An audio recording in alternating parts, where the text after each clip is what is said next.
I have decided to tell my brothers from the West, we look at each other, eyeball to eyeball, that my cousin from the West, you have taken us for granted for more than 60 years. Okay. We had an executive from 1963 to now, which believes that, which looks at Mount Kenya in the eyes of Kikuyus only. When a huge amount of budget allocation goes to Kikuyus, it doesn't go to Mbeere, it doesn't go to the Rakas and Nithi, it doesn't go to Embu and Mbeere. So we have been rammed together in the name of Kikuyus. That's why today I have to explain again and again that I'm not a Kikuyu. Oh my God. Which I am not. I'm a Mbeere. And we have Mbeere people who have been marginalized for years. We have the Raka people who have been marginalized for years. We have Chukas and people from Mara who have been marginalized for years. We have Egembes and Tiganians and Imentis who have been marginalized for years. And our constitution talks about marginalization from the first chapter to the last chapter. It talks about the principles of equity all through. And we have not seen the principles of equity and the marginalization. Not even in devolution? Embu County, how much does it get from the national kitty compared to Kiambu County? Kiambu is a much larger county than Embu. Yeah, but much more developed in terms of road infrastructure, in terms of water connectivity, in terms of roads, in terms of, almost all the kind of social amenities which are required. You'll find them there. Does it mean huge, fat project can only be implemented in the west of the mountain? Tell me, how many dams do we have in Meru? How many dams do we have in Darakanithi? How many dams do we have in Embu? We have Karimeno, which has been constructed here. Huge amount of money allocated for such kind of dam. We have Riba Dam, which has been constructed. Does it mean the people of Darakanithi, the people of Meru, the people of Embu County, they don't want irrigation projects? Are those projects implemented by CDF? Are those projects implemented by the county government? Those projects are implemented by the national government. And we are saying, budget trends. From 1960 to now, all fat projects of the mountain are always implemented within the Mount Kenya West. And I'm telling the people of Embu County, the people of Darakanithi County, the people of Meru County, even the people of Kirinyaga County and the people of Isiolo, our time has come. 70 members of parliament have agreed in one voice. For the first time, they are facing east. We have never been supported by our cousin from the west. And time has come for them to support us moving forward. Are you saying that even the declaration in Nyahururu had a lot to do with the lack of development in Mount Kenya East? No. No, that's a different thing. They're only saying, yes, also they need a different project. That is their business to know the kind of project they need. But they want proper coordination of the government project within the area. And the person who they think that they can coordinate the implementation of those projects within the area is Professor Kidiki. Okay. The same case we have decided as the people of East. Okay. So, and 70 members of parliament in Demuri cannot be, their mind has gone nuts. Whatever is happening between the president and his deputy is out there in the public domain. The fact that there seems to be the previously cordial relationship is no longer there. We see that even when the president is in Nyeri, his deputy is not there with him. There was an empty seat right next, and that said a lot, that the deputy president was not even at the airport to meet his boss. Are you saying that what you're talking about has nothing to do with the wrangling within the presidency, between the president and his deputy? Or do you agree that disagreement between the president and his deputy also contributes to the kind of sentiments you have now? In the 25th of June this year, it was a turning point of this country. Kenya Kwanza government was almost going to, Kenya was going to the dogs. Almost. It was a turning point of this country. We have seen the president going around the country and at the same time holding town hall meetings, explaining what this government is doing. Deputy President is the principal assistant of the president. We should be seeing more of the Deputy President explaining what the government is doing, what the government is, the programs which the government is doing to the people, you know, through such kind of meetings. Can you imagine the effort which the president is trying to put in place? That you have spent the whole day in 3 counties. You have flown to Mombasa in the evening. You have a session of about 2 hours or so with the people, interacting with the people and the leaders there. Then from 8 p.m., you are in a town hall explaining, answering questions to Kenyans. Because the communication of what the government is doing, the voice which can be trusted by Kenyans, is not coming out. So, President is carrying the entire burden of running a government, communicating what the government is doing, and he has a principal assistant. So I tend to think that we need to help the president. And that is what the elected leaders, 70 elected leaders from Mount Kenya East and Mount Kenya West have come together and said, for within our region, for the president not to carry all the burden because his principal assistant is very much interested in kingship of the area. Let him continue with the kingship politics, but also let have a link which can explain the implementation and the works of government properly to the people. And we saw Professor Kidiki yesterday doing exactly that. And we are going to see more of him doing that. I watched a video of you a few months ago. But the deputy president can proceed with kingship. You are on record. We have no problem with his kingship. You are on record. But we want to see development project. A few months ago, Ruku, you were on record saying that no one should oppose the deputy president. And they in politics. What changed? And they in politics, it can be even like 100 years. Yes. Something changed. And they in politics can be... A lot changed. A lot can change. Yes, I've answered your question. Okay. Yes. What is the challenge the deputy president is facing? And because you seem to understand exactly what's playing out. Paint a picture for us. He may say it's about development and other things. Paint a picture. What is the challenge the deputy president is facing? In as far as these things of being a principal assistant to the president, especially in the Mount Kenya region? First and foremost, let me say that, in fact, we all live here on earth. None of us lives in the universe. And therefore, we understand the daily outcomes of our daily scopes. And politics is not something to hide because it's open. And we have seen a clear disconnect between the head of state and his deputy. I don't want to dwell too much on their division. But it is very clear that there was a bad motive direct to the deputy president, and also that bad motive is what created his wake up and start now asking his Murima community to start farm. One, you are the deputy president, but there is another team which is parallel, campaigning all over. And by that time, we could be able to identify a team heading to Murang'a, Kiharo, and making a pronunciation. At this time, it was not east or west. It was now the element to do with Nyeri politics, Kiambu politics, and that's where the hit started. Because that there was a pronunciation that, yes, this time around, we'd like to see a situation where in 2027, we want to, the head of state should change the hair to Dede Nyoro, so that Dede Nyoro can now serve for Murang'a for a term, because Murang'a has never been part of it.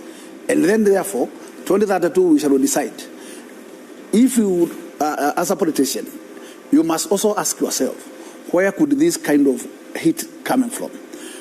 And thereafter, that hit came to an end. But there was a situation where there was a Gen Z. That whole saga was directed to the deputy president to tarnish him and to look as if he's the one heading to overthrow the government. The NIS, the DCI, and those who are trusted to what we call investigations, they have done their work. They have found zero linkage to that. But in fact, the taint is still there, because even today you hear the majority leader of the House telling the public that we shall name those who are about to overthrow the government. But we would like us to ask ourselves. The blame was taken to the former president Uhuru Kenyatta and Gachagua in that particular case. And where things has gone wrong is from that scope.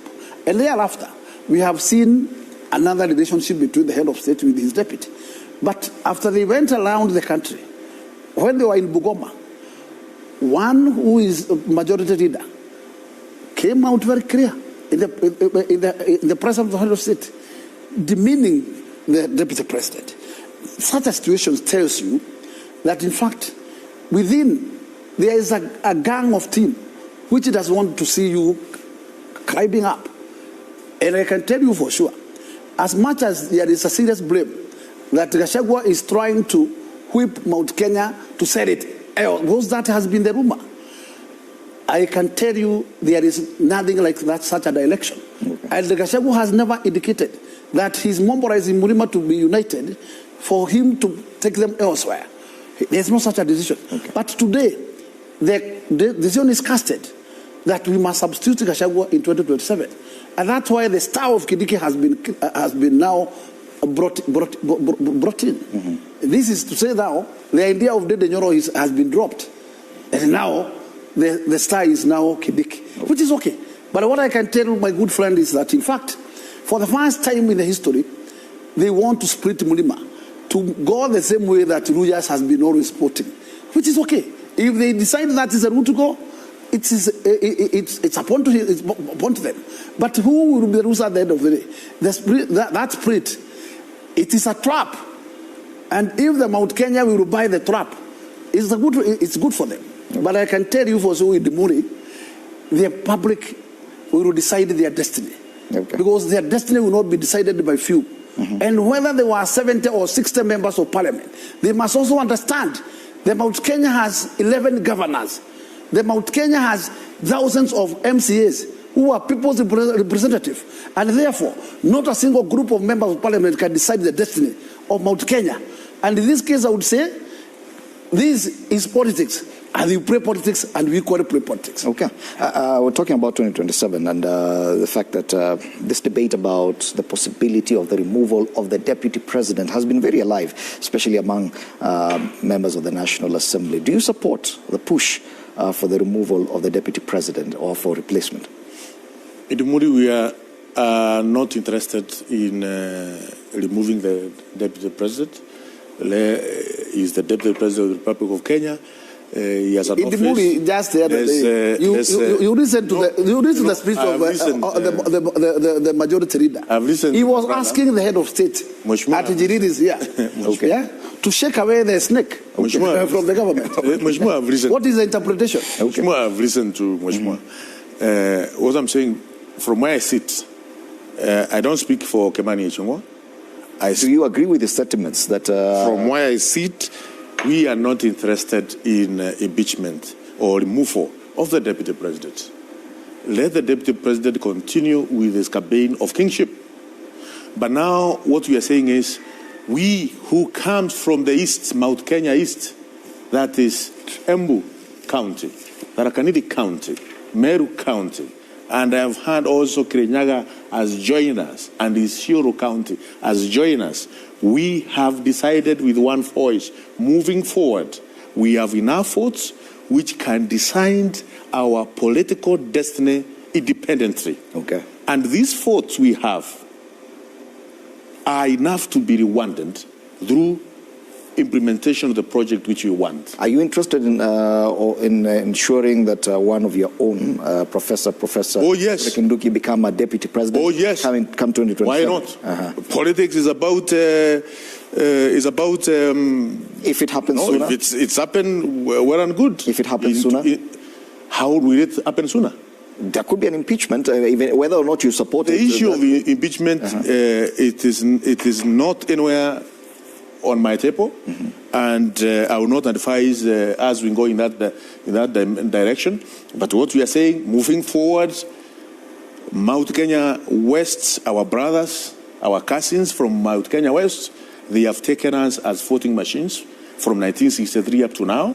Moving forward, we are going to determine our own political destiny independently as a people of Mount Kenya East. Okay. Now, this position of deputy president, with the current dynamics in politics, with the broad-based government, there's the Western Kenya axis, the politics of who becomes William Ruto's running mate come 2027 is going to be a big and real one.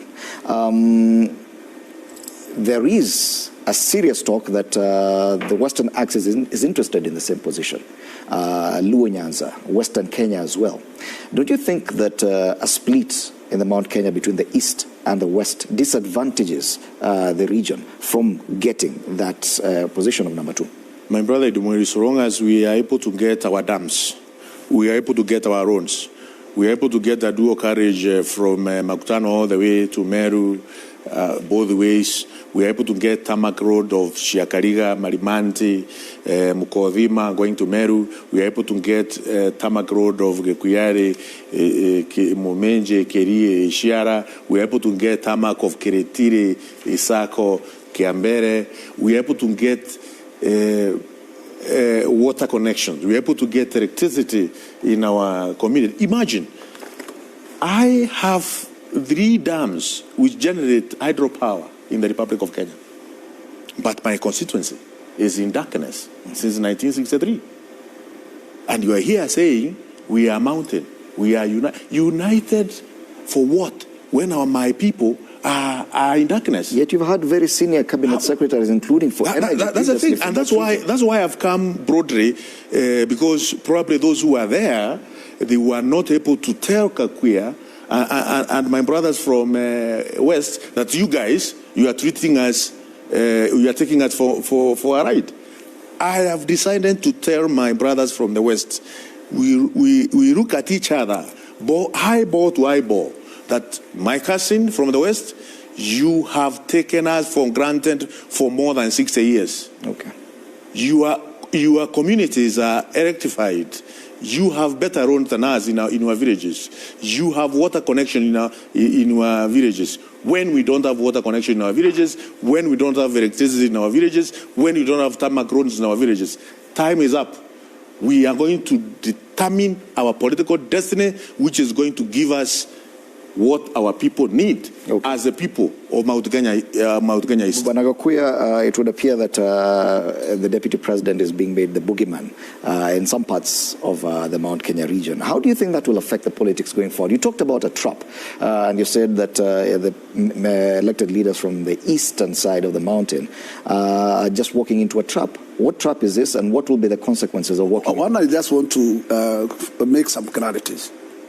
That as much as we would like to say that actually there is a doom of development in that particular area, that is totally misadvising. Go to Embu. Embu is well on it. Roads, electricity. But there is an issue with Mbeere. I come from Embu. And let me tell you, if Mbeere is behind, it's behind because of its leadership. We had a very senior minister, Nyaga, for a long time during Moi. Nyaga never put even a single quarter of the tarmac in that area. If that does not mean, then we came with Nyaga's family, which represented that area for a long period. They leave it as it is. We had a one member of Mbeere who happened to be the chairman for budget, very strong member. He did zero. He was releasing resources to other areas, demeaning his area. What do you want us to do? As West, because you have the knife to cut the cake, You don't cut the cake to your people. If there is an issue within their leadership there, then it cannot be directed to the West. Because nobody can sit to say that actually they had no leadership there before. They had very senior ministers. If they failed on their duty, then they cannot point a finger to West. And let me tell you for sure, even tomorrow, it is not Kidiki who will bring development there. It is his push to bring development to Mbeere. If we sit there and wait for Kidiki to bring the development, Kidiki has no his own resources. And I did repeat it here, that the resources are appropriated by the parliament. He's the one who appropriates. If we need loads there, he must debate about the loads. Loads has to be put in the budget line, and what Kidiki can do is only to push for the resources, probably to be released from the treasury and nothing else. But Kidiki has no authority by the law to initiate any project from where does he get those resources from? Okay. It's only the head of state who probably can give a roadside project. But it is also long, because everything has to be under the roof of the budget.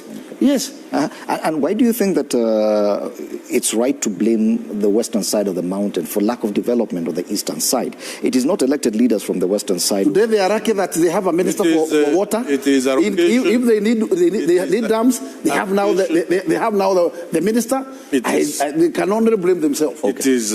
I mentioned from the beginning that politics is about allocation of resources authoritatively. In the Muli, resources are allocated in Parliament and reallocated in Parliament. And they are allocated... Where you all see... Listen, budget of the Republic of Kenya is a document of executive developed by the President and his team, which is brought to the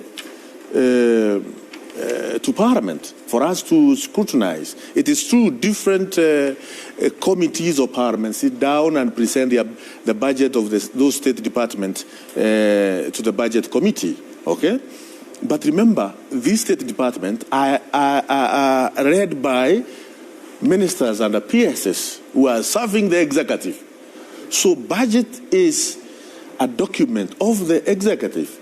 We had an executive from 1963 to now, which believes that, which looks at Mount Kenya in the eyes of Kikuyus only.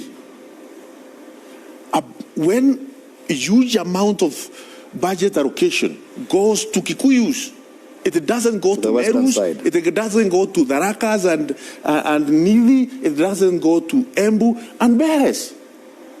So we have been rammed together in the name of Kikuyus. That's why today I have to explain again and again that I'm not a Kikuyu, which I am not. I'm a Mbeere. And we have Mbeere people who have been marginalized for years. We have the Raka people who have been marginalized for years. We have Chukas and people from Mara who have been marginalized for years. We have Egembes and Tiganians and Imentis who have been marginalized for years. And our constitution talks about marginalization from the first chapter to the last chapter. It talks about the principles of equity all through. And we have not seen the principles of the equity and the marginalization. Not even a devolution? Embu County, how much does it get from the national kitty compared to Kiambu County? Kiambu is a much larger county than Embu. Yeah, but much more developed in terms of road infrastructure, in terms of water connectivity, in terms of roads, in terms of, almost all the kind of social amenities which are required. You will find them there. Okay? Today we are given every constituency. Is it fair to compare every constituency? Probably compare it to Kirinyaga, probably. Every constituency we are given for the 2 million for road maintenance. Road maintenance, regardless of the size of your constituency, regardless of the tarmac penetration in your constituency. You will find some constituencies, for instance, in Muranga, in Nyeri, have about 60% tarmac. So 40% is what they are going to use for the 2 million in terms of grading and maraming. In my constituency, is about 98% of roads are not made are not properly taken care of, will for the 2 million take care of one road of about 60 kilometers? No. So we are in perennial state of poor roads in our constituency, and we are told we are part of Mount Kenya. Did this realization that kind just of Mount come? Kenya, we have refused to be part of that. Did this realization just come this year? Did this realization just come this year? Because it appears it came only after the relationship between the president and his deputy went south. I have been in Parliament for 2 years now. I have seen how the resources are allocated. I have agonized again and again how these things can be fairly, equitably, resources are allocated. I have realized there is always political narrative on how the resources are allocated. That political narrative on resources allocation has always favored Mount Kenya West. I have decided, and we have talked with the people of Mount Kenya East. Elders have sat down, and we have decided in one voice that our resources, we need to see our resources independent of Mount Kenya West. Because the notion is, when the president allocates a huge dam in somewhere in Kikuyu land, when the president allocates a road, a dual carriage road, which is cutting through mainland, Kikuyu mainland, then Mount Kenya is sort of, let me tell you, our mountain has been held hostage since 1963 by people who are calling themselves Mount Kenya Foundation. Rich, Kikuyu, and Gema Feroz, who determines who to be in a cabinet, who to be in a principal secretary, and who get tenders, huge tenders of billions of Kenyan shillings. Once they get huge tenders, and who is government, they don't care whether the very poor in Ingarwe, the very poor in Mumenje, whether they have water, whether they have roads, whether they have electricity, whether they have social amenities. Okay. And they will be mobbed emotionally that we have to unite because we are one group. If we don't unite, we will perish, we will be fought. That kind of unity. Idumuli, as Mount Kenya East, we have said we want unity of development, unity of projects. Okay. From Meru, Tharaka Nithi County, Embu County, Kirinyaga County, and even Izuru.